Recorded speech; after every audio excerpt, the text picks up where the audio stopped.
Questão 6, semana 16. Com respeito aos compostos aromáticos citados abaixo, identifique quais apresentam isomeria de posição e assinale o que for correto. 01. Etilbenzeno. Gente, essa daqui é a estrutura do etilbenzeno, certo? A gente tem uma cadeia principal que é um anel, né, aromático, é um benzeno, e um radical etil, né, com 2 carbonos. A gente não tem isomeria de posição aqui, por quê? Porque a gente só tem um radical, né, um ligante substituinte do hidrogênio, que seria aqui, né, do benzeno, nessa cadeia carbônica. A gente só tem um radical aqui, diferente de hidrogênio, que é esse radical etil. E ele que vai determinar qual é o carbono 1. Então, se ele está nesse carbono aqui, esse carbono é o carbono 1. Aí, esse aqui poderia ser o 2, esse é o 3, enfim. Aí, digamos que a gente passe esse radical etil para esse carbono, que é o carbono 2, né? Esse carbono vai passar a ser o carbono 1. Por quê? Porque a ramificação vai determinar qual é o carbono 1, certo? Então, esse radical aqui, ó, ele sempre vai estar no carbono 1. Só existe uma disposição, né, do etilbenzeno, que é essa aqui, certo? Independente de qual posição esse radical esteja, ele sempre vai estar no carbono 1, certo? Porque é o radical que vai determinar qual é o carbono 1. Então, né, a gente não tem aqui isômero de posição, certo?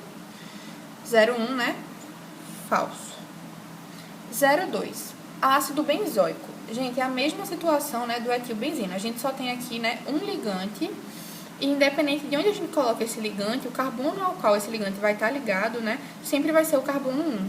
Então, não tem como a gente alterar, né, a disposição desse composto. Só existe uma disposição possível, né, que é o ácido benzoico com o radical COH, né, com a carboxila no carbono 1.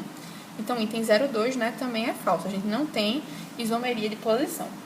04. Dibromobenzeno.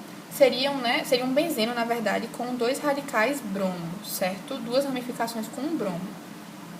E aí, a gente tem 3 posições possíveis aqui, né? Essa posição que tá aqui é a meta, né? Se o bromo tivesse aqui nesse carbono ou nesse carbono aqui, seria a posição orto. Nesse carbono é a posição meta. Se fosse nesse carbono aqui, também seria a posição meta, né? E nesse carbono aqui oposto seria a posição para, né? Então, a gente tem sim, né, a possibilidade de haver isomeria de posição, já que esse carbono aqui é o carbono 1, e aí a disposição do outro bromo, né, que vai determinar se é orto, meta ou para. Então, no 04, né, verdadeiro. O dibromobenzeno, ele tem sim, né, isômeros de posição, orto, meta e para. 08. Tolueno. Gente, essa daqui é a estrutura do tolueno, certo? É a mesma situação do item 01 e do item 02. A gente tem aqui, né, um radical metil, e o carbono ao qual esse radical metil está ligado é o carbono 1. Se a gente mudar esse radical metil de posição aqui, né, ele vai continuar estando no carbono 1. Então, a gente só tem uma disposição possível, né, para esse composto tolueno, que é o radical metil, né, no carbono 1. Então, 08, falso. Não tem isomeria de posição, né? Não tem isômeros aí. E 16, xileno. O xileno é um anel aromático, né, ligado a 2 radicais metil. E aí segue o mesmo raciocínio aqui, né, do dibromobenzeno. A gente tem aqui, né, nesse caso aqui a posição meta, mas poderia ser a posição orto se tivesse nesse carbono ou nesse carbono, né, esse radical aqui metil. Aqui a gente tem a posição meta, se tivesse nesse carbono aqui também seria a posição meta. E no carbono, né, oposto, né, a esse radical aqui metil, a gente teria a posição para. Então, a gente tem 3 disposições possíveis, né, para esse composto aqui, né, que é o xileno, esse composto 16, as posições orto, meta e para. Então, são 3 isômeros diferentes.